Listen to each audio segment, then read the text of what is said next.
iPhone screen leaks and the full lineup of products we're expecting from Apple before the end of the year. Let's get down to the core of Apple news and rumors.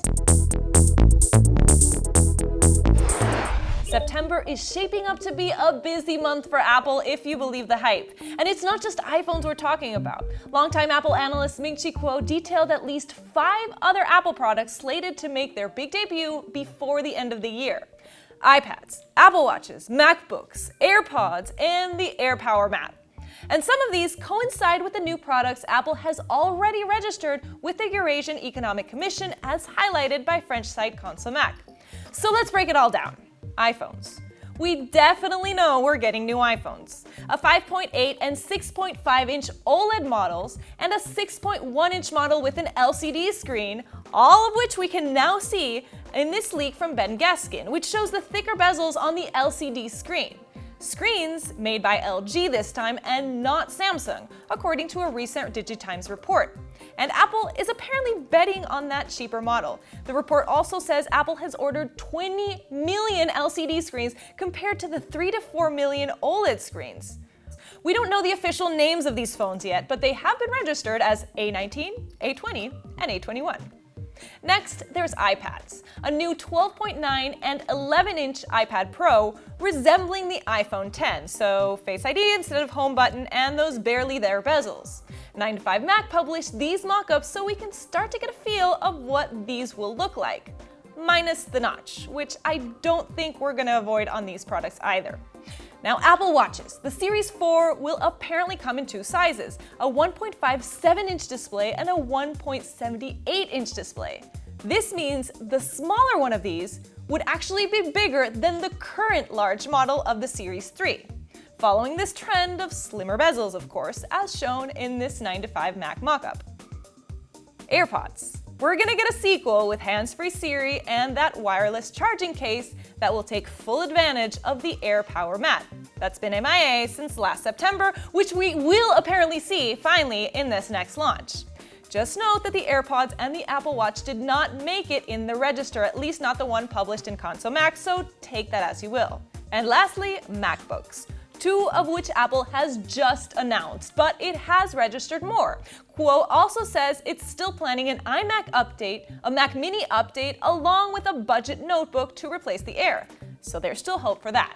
The question here is timing. There are so many products that Apple may choose to divide them up between 2 launch events, one in September and the other one in October or November, or maybe just launch them on the DL like they did with the Pros. Last week, Apple announced a refresh to its MacBook Pro lineup, which our own Dan Ackerman has already tested out. New Intel chips, new RAM and storage options, a True Tone display, a new T2 processor for security and encryption, and a hands-free Siri. But on the outside, you would barely be able to tell that he's talking about new MacBook Pros because they look exactly the same. And what about that faulty butterfly keyboard that Apple has been in the hot seat for? Looks pretty much the same, although according to Apple, its 3rd-gen keyboard is designed for quieter typing. So they did not address the main issue. Or did they?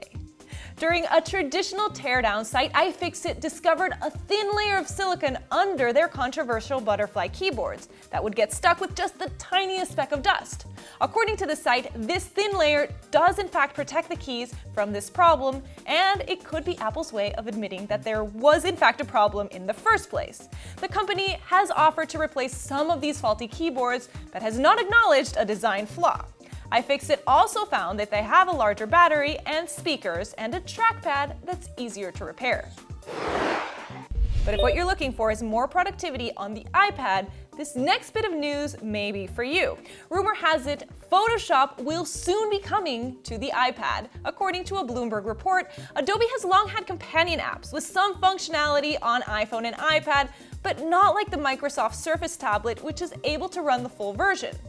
The software developer is planning to unveil this new Photoshop app at its annual Max Creative Conference in October, maybe alongside new iPad Pros, with the app slated to hit the market in 2019, according to the site. And this week was National Emoji Day. And to celebrate, Apple teased out just a few of the newest members of the clan that we can expect to come to the iPhone and iPad later this year. In a victorious win for gingers, Apple's new lineup includes a red-headed option. No, seriously, this is a big deal. There was even a Change.org petition for it.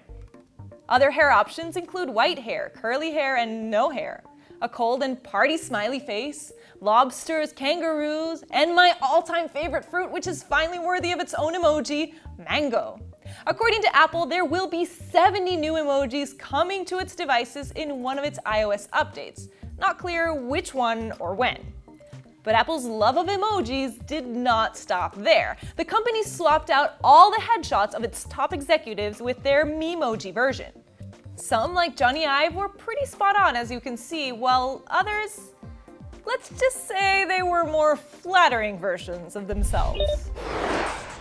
Guys, we are weeks away from the next Apple event, and we still don't know what the iPhones are going to be called. What do you think they should be named? Sound off on the comment below or hit me up on Twitter, and remember to subscribe to see more Apple Core.